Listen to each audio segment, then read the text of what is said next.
জানি না জীবনে আমার জয় হলো না হয় গো, জয় হলো না হয়।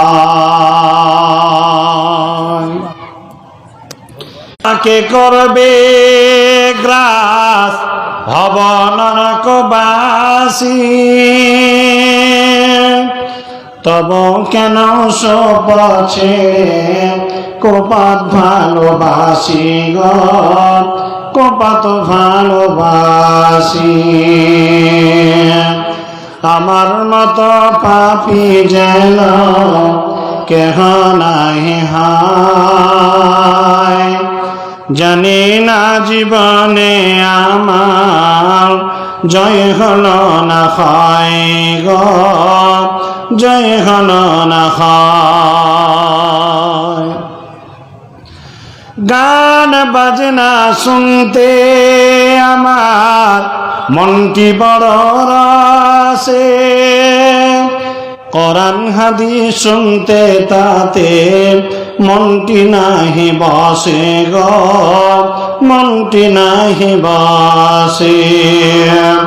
কবরের আযাব শুনে নাহি লাগে ভয়, জানি না জীবনে আমার জয় হলো না হয় গো, জয় হলো না হয়। আমার মতো পাপী যেন কেহ নাহি হায়, জানি না জীবনে আমার জয় হলো না হয় গো, জয় হলো না হয়। সদরে জলসা সম্মানিত আজকের সভার মহামান্য যোগ্যতম সুধী সভাপতি মহাশয়, আজকের উপস্থিত আকাশের তারকা সদৃশ্য সুধী ওলামায়ে কেরামগণ, বয়োজ্যেষ্ঠ বয়কনিষ্ঠ দিনদার ইমানদার পরহেজগার, আমার সামনে বসে থাকা সুপ্রিয় ভাই আমার বাবা জীবন, প্রজেক্টরের মাধ্যম থেকে শুননেওয়ালি সম্মানিত মা ও বোনেরা,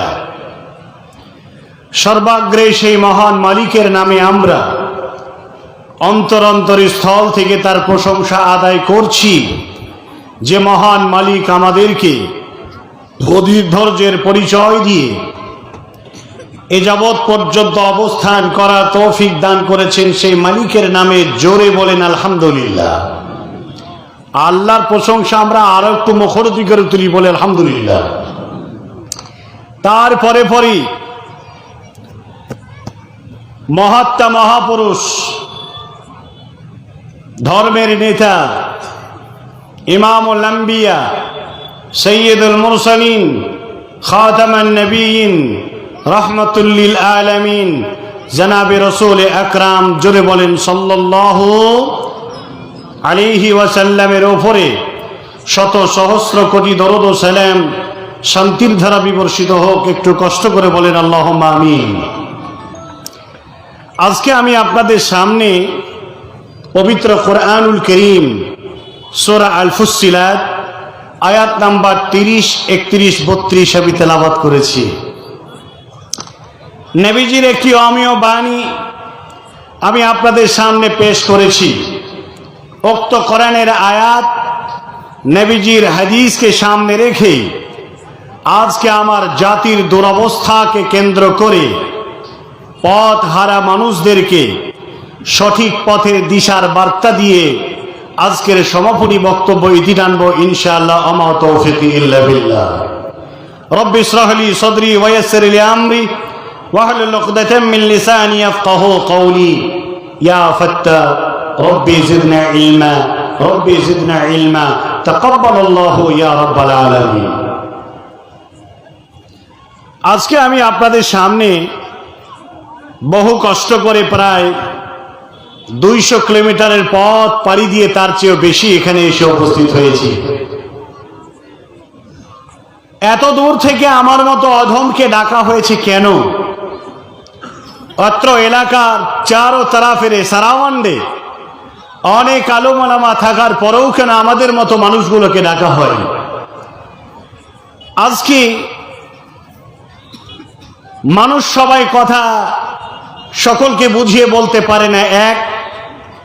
দ্বিতীয়ত, ঘর কা মুরগি ডাল বারাবার এলাকার আলেম ওলামার কথা বারংবার খুতবা, ঈদগাহের মাঠে যত্রতত্র আমরা শুনি। নতুন একটা মুখ, নতুন একটা আলোচক আসুক, তার কথা শুনবো, আর তা শুনে বাস্তব জীবনের রূপ দিয়ে আমার জীবনটাকে ইউটিলাইজ করবো, এটা আমাদের মাকসাদ। বলা বাহুল্য এটাই। যুগ যুগ ধরে নবী ও রাসূলদেরকে প্রেরণ করা হয়েছিল একটি কারণ, সেটা হলো একত্ববাদকে প্রচার করা, তাওহীদের দাওয়াত দিয়ে মানুষদেরকে শয়তানের আগ্রাসন থেকে, শয়তানের আগ্রাসনের টিলা থেকে তাদেরকে উদ্ধার করে এক আল্লাহ তাবারক ওয়া তাআলার সঠিক পথের দিশা নিয়ে আল্লাহ সন্তুষ্টি অর্জনের বার্তা দেওয়া। এক আল্লাহর পরিচয় পেহচান, এক নবী ও রাসূলের প্রতি ঈমান, হাসর নাসরের প্রতি ঈমান, কবর বারজাকি জিন্দেগির উপরে ঈমান, কিয়ামতের মাঠে পুনরুত্থানের বিষয় নিয়ে ঈমান, যত আসমানি কিতাব আছে তার উপরে ঈমান, আল্লাহর অগণন ফেরেশতারা আছে তাদের উপরে ঈমান। এত কিছু একগুচ্ছ দাওয়াতের বাণী নিয়ে তিনারা এসেছিলেন মানুষদেরকে তাওহীদের দিশা দিয়ে আল্লাহকে পরিচয় চিনিয়ে দেওয়ার জন্য। শেষ পর্যন্ত 25 জন নবীর নাম, রাসূলের নাম কোরআনুল কারীমের মধ্যে এসেছে। বাকি আল্লাহ তাবারক ওয়া তাআলা এখানে বিভিন্ন জন বিভিন্ন কিতাবের মধ্যে এটা উল্লেখ আছে বলে, বা আমরাও জানি 1,24,000 তার চেয়েও বেশি অধিক নবী ও রাসূল পয়গম্বরদেরকে শুধুমাত্র আল্লাহর পরিচয়, আল্লাহর পেহচানকে পাইয়ে দেওয়ার জন্য তিনাদেরকে পাঠিয়েছিলেন। আজ বর্তমান জামানার মুসলমান আমরা আজকে বড় আক্ষেপের সাথে, বড় বেদনা, বড় পরিতাপ নিয়ে আপনাদেরকে কথা শোনাতে এসেছি। পশ্চিম বাংলার মানুষ, ভারতের মানুষ আমরা, যারা ভারতবর্ষটাকে তিল তিল করে আমাদের বাপ দাদা পূর্বপুরুষেরা রক্ত দিয়ে দেশকে স্বাধীন করে গেল, আর সেই স্বাধীনকৃত দেশের পরাধীন মুসলমান, আজাদ ভারতের গোলাম মুসলমান হয়ে আমরা থাকলাম। এ মুসলমানদের দুরবস্থা হওয়ার কারণটা কি? আজকে আমাদের অবস্থা কেন? আজকে আমরা পথ হারালাম কেন? আজকে আমরা বঞ্চনার শিকার হলাম কেন? আসলে আল্লাহ তাবারক ওয়া তাআলার নবী হযরত মুহাম্মদুর রাসূলুল্লাহ, জোরে বলেন, সাল্লাল্লাহু তাআলা আলাইহি ওয়াসাল্লামের দাওয়া মন্ত্রটাকে আমরা নিজের মুখের এমনি এক গীতের মতো মনে করেছি, এটা দিয়ে আল্লাহ সন্তুষ্ট অর্জন করা যায়, সেটা আমরা মনে গেঁথে নিতে পারি। যারা অমুসলমান, ইসলামকে যারা কবুল করেছে, দীর্ঘদিন ধরে যারা গैर মুসলমান ছিল, আর আজকে যারা কোরআন বুঝলো, আজকে যারা নবীকে চিনলো, আজকে যারা কোরআনের ওহির সংস্পর্শে যারা আল্লাহ তাবারক ওয়া তাআলাকে যারা চিনে নিল, তারা হেদায়েত প্রাপ্ত হলো। জেনে রাখবেন, মুহাম্মদুর রাসূলুল্লাহ, আরেকবার বলুন, জোরে বলেন একবার, সাল্লাল্লাহু আলাইহি ওয়াসাল্লাম তিনি বলে দিয়েছেন, মাইয়াহদিয়াল্লাহু ফালা মুদিল্লা লাহু ওয়া মান ইউদ্লিল ফালা হাদিয়া লাহু। কোন ব্যক্তি যদি হিদায়াত পেয়ে যায়, হিদায়াত পাওয়ার পরে কুৎসিত কালেও সেই লোকটি আর পথভ্রষ্ট হবে না, এটা নবীজির কথা। আর হেদায়াত পাওয়ার পরে যদি খোদা না খাস্তা এই লোকটা যদি পথভ্রষ্ট হয়ে যায়, আল্লাহর কসম করে বলছি, ওই লোকটি আর হেদায়াত, যারা বলেন, হেদায়াত পাবে না। এখন আপনি আমার কথা লক্ষ্য করি, আজকে তো আমরা মুসলিম মিল্লাত, নামে মুসলমান, আমি আহলে হাদিস, আমি হানাফি, আমি দেওবন্দি, আমি বেরেলি, আমি সুন্নি, আমি মুতাজিলা, আমি জাবরিয়া, আমি কদরিয়া, আমি নকশবন্দিয়া, আমি মারফতিয়া, আমি আটরশি, আমি মায়েজ ভান্ডারি, পৃথিবীর হাজার রকমের মতবাদের দিক থেকে আমি মুসলমান প্রমাণ করি। কিন্তু মূলত নামকে অস্তে মুসলমান। কথাগুলো আপনারা খুব ভালো করে কর্ণপাত করে শোনার চেষ্টা করবেন। প্রত্যেক বছর 4 বার 5 বার আল্লাহ তাবারক ওয়া তাআলা মাক্কাতুল মুকাররমা মদিনাতুল মুনাওয়ারা আমার মতো অধমকে নিয়ে যায়। গত 6 দিন হলো লাস্ট সফর করে মদিনাতুল মুনাওয়ারা থেকে ফিরে এলাম। আপনাদের মতো মানুষেরা যারা আল্লাহ তাবারক ওয়া তাআলার ঘরকে পরিক্রমা করতে যায়, তাওয়াফ করতে যায়, সাফা মারওয়াকে যারা সাই করে, যারা মসজিদে নববীতে সালাত আদায় করে, রিয়াজুল জান্নাতে যারা 2 রাকাত সালাত আদায় করে, মসজিদে কুবায় 2 রাকাত সালাত আদায় করে, একটু উমরা হজের সময় একটা নেকি অর্জন করে যারা ফিরে আসে, তাদেরকে এই কথাটা এবারও বলেছিলাম। আমরা ভারতবর্ষের মুসলমান, যে মুসলমানদের কাছে সারা পৃথিবীর কাছে, সারা পৃথিবীর কোন জাতির কাছে এত বড় মহামূল্যবান ধর্মগ্রন্থ নাই, সেই ধর্মগ্রন্থ আমাদের কাছে, যার নাম কি যারা বলেন কোরআনুল কারীম। এই কোরআনুল কারীম পাওয়ার পরেও আজকে আমাদের পাওয়ারফুল মুসলিম হওয়া প্রয়োজন ছিল, কিন্তু আজকে আমাদের নূর, আজকে আমাদের ফোকাস, আজকে আমাদের জাহিরি লেবাস, আজকে আমাদের মুসলিম পরিচয় আজকে সারা পৃথিবীর বাতিল জাতির কাছ থেকে আজকে হারিয়ে গেল, নিভিয়ে গেল। তা কোন কারণে, কেন গেল? এত কিছু পাওয়ার পরেও কেন আজকে আমরা পথভ্রষ্ট? এত জুমার খুতবা, এত জালসা জৌলুস, এত আলেম ওলামার ফতোয়া ফরজ, আজকে পাওয়ার পরেও কেন আজকে আমরা বিপদগামী? এই জবাব দিবে কে? আজকে এটা হলো কেন? বারবার একটি কথা বোঝায়, আসলে আমরা যে কালেমা পাঠ করেছি আর অমুসলমানরা যারা কালেমা, দুনিয়াতে বুদ্ধি হয়ে যারা কালেমা পাঠ করে ইসলাম কবুল করেছে, তাদের মধ্যে বড়ই একটি পার্থক্য রয়েছে। আমরা পড়ি, আমরা কি পড়ি? জোরে বলেন জোরে বলেন লা ইলাহা ইল্লাল্লাহ, লা ইলাহা ইল্লাল্লাহ মুহাম্মাদুর রাসূলুল্লাহ।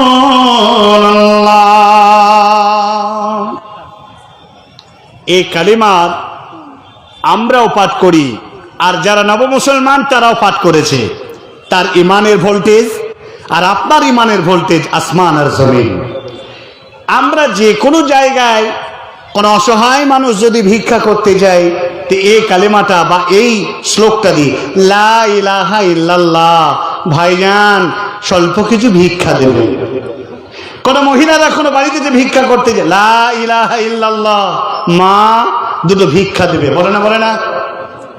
আসলে হাকিকাতান এ লা ইলাহা ইল্লাল্লাহ আজকে আপনার কাছে আমার কাছে ভিক্ষার একটি শ্লোকে দাঁড়িয়ে আছে। আর যারা নতুন মুসলমান তারা এর অর্থ বুঝেছে, লা ইলাহা ইল্লাল্লাহ, নেই কোনো মাবুদ সত্য আল্লাহ তাবারক ওয়া তাআলা ছাড়া। আজকে যারা আজ চারো তরফে চোখ উন্মেলন করে দেখুন, মুসলমান, হিন্দু আর যত রকমের তাদের মধ্যে শ্রেণী বিভাগ কাস্ট আছে, আজকে তারা একটা প্রতিমার তারা পূজার আনন্দে উল্লাসে তারা মেতে আছে, সেটার নাম হলো কালী পূজা। মুসলমানরা এত উচ্চ শীর্ষে, এত মান সম্মানের অধিকারী তারা, পৃথিবীর যে কোনো জায়গায় গিয়ে যদি একজন হিন্দুকে জিজ্ঞাসা করা হয়, ভারতবর্ষের হিন্দুকে যদি জিজ্ঞাসা করা হয় তোমার প্রভুর নাম কি, তোমার স্রষ্টার নাম কি, তা তারা বলে কালী, কেউ বলে দুর্গা, কেউ বলে সরস্বতী, কেউ বলে অমক তমক।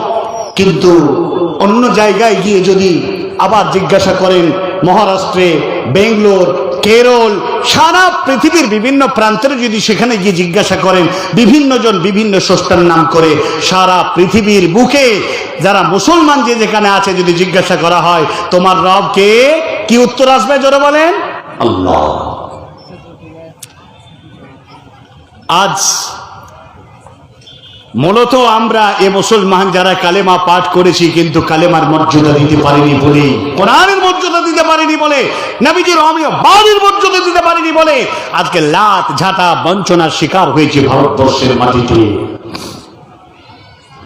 অথচ নবী মুহাম্মদ রাসূলুল্লাহ, কষ্ট করে বলেন, একবার জোরে বলেন সাল্লাল্লাহু আলাইহি ওয়াসাল্লাম, জামানায় যারা ইসলাম কবুল করেছিল তাদের উপর দিয়ে লোহার স্টিম রোলার চলেছিল, তাদের উপর দিয়ে চলেছিল বঞ্চনা, নির্যাতন, নিষ্পেষণ, তাদের উপরে চলেছিল অকথ্য অত্যাচার।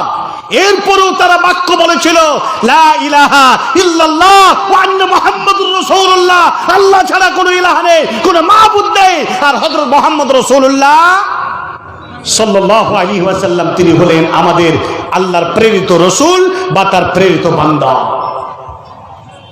মুহাম্মদ সাল্লাল্লাহু আলাইহি ওয়াসাল্লামের কে যারা পরিচয় পেহচান পেয়ে যারা ইসলাম কবুল করেছিল, এই মানুষগুলোর উপর নির্যাতন এতটাই হয়েছিল, এই নির্যাতন যদি এই ক্ষমাকারী মুসলমানদের উপরে হতো, এরা কখন ইসলাম ত্যাগ করে তারা চলে যেত মনে হয়।